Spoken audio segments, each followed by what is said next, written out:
हर जुर्म का पर्दाफाश।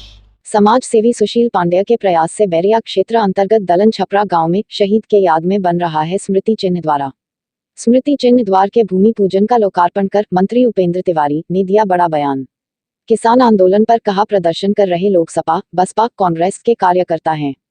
इन सभी पार्टियों की दुकान मोदी जी ने बंद करा दिया है, इसलिए प्रदर्शन कर रहे हैं। असली किसान तो मोदी जी के इस फैसले के साथ खड़े हैं। ममता बनर्जी के आ रहे बयान पर कहा कि उनको बंगाल की जनता आने वाले समय में जवाब देगी। कहा, पश्चिम बंगाल में जिस कम्युनिस्ट पार्टी से प्रताड़ित होकर ममता सत्ता में आई थी, आज वही कम्युनिस्ट पार्टी के जितने भी गुंडे हैं ममता के साथ हो गए हैं। कहा, बंगाल की कानून व्यवस्था ध्वस्त हो चुकी है, आए दिन हत्या, लूट जैसी घटना होती है। वहीं सुभाषपा सुप्रीमो ओम प्रकाश राजभर और ओवैसी के गले मिलने के सवाल पर मंत्री ने कहा, ओम प्रकाश राजभर का दलों का गठबंधन है और यहाँ बीजेपी का सीधा कनेक्शन पहली देश की बात जनता तो से जान है। लीजिए कि चाहे उत्तर प्रदेश हो चाहे हिंदुस्तान के अंदर कहीं किसान आंदोलित नहीं। राजनीतिक दल के कार्यकर्ता हैं जिनकी दुकानें बंद हो चुकी हैं, जिनके सामने कोई रास्ता नहीं है, वह लोग किसान के नाम पे आंदोलन करा रहे हैं। इसमें कहीं किसान आंदोलित नहीं।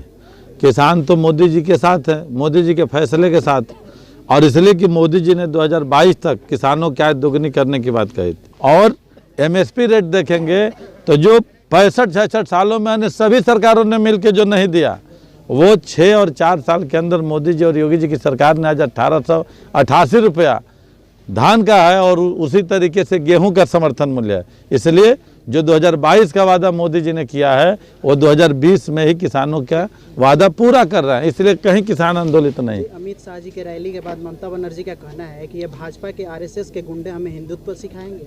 देखिए, ममता बनर्जी क्या बोल रही हैं, ममता बनर्जी जी क्या कह रही हैं, उसका जवाब बंगाल की जनता समय पर दे देगी। और जो कम्युनिस्ट पार्टी पश्चिम बंगाल के अंदर करती थी, जिससे प्रताड़ित होकर के ममता बनर्जी जी सत्ता में आए थे, आज जितने कम्युनिस्ट पार्टी के गुंडे थे वो सब ममता जी के साथ हो गए।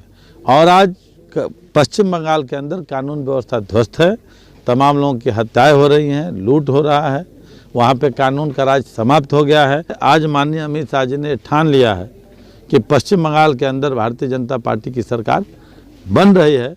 और इसलिए जो बंगाल का कल ही की जो रैली हुई है वो इतनी ऐतिहासिक रैली हुई है कि बंगाल की जनता ने ममता बनर्जी को मुंह तोड़ जवाब दिया है कि जितना आप जुल्म, अत्याचार, अन्याय करेंगे उतना ही उनके बुलेट का जवाब पश्चिम बंगाल की जनता बैलेट से देने का काम करेगी। यूपी राजभर ओवैसी अब गले मिल गए हैं।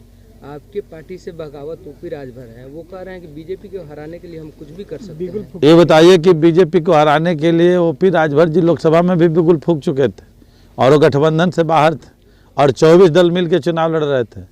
तो क्या 64 सांसद 65 सांसद नहीं जीत के आए उत्तर प्रदेश से, सपा बसपा और 24 दलों के गठबंधन के बाद? तो मोदी जी और योगी जी का कनेक्शन हिंदुस्तान और उत्तर प्रदेश की एक एक जनता के साथ, और इसलिए उनका दलों का गठबंधन होगा, चाहे ओवैसी से गले मिले, अखिलेश जी मिले, शिवपाल जी मिले, बहन जी मिले, राहुल और सोनिया और प्रियंका जी मिले, उन लोगों का आपसी गठबंधन।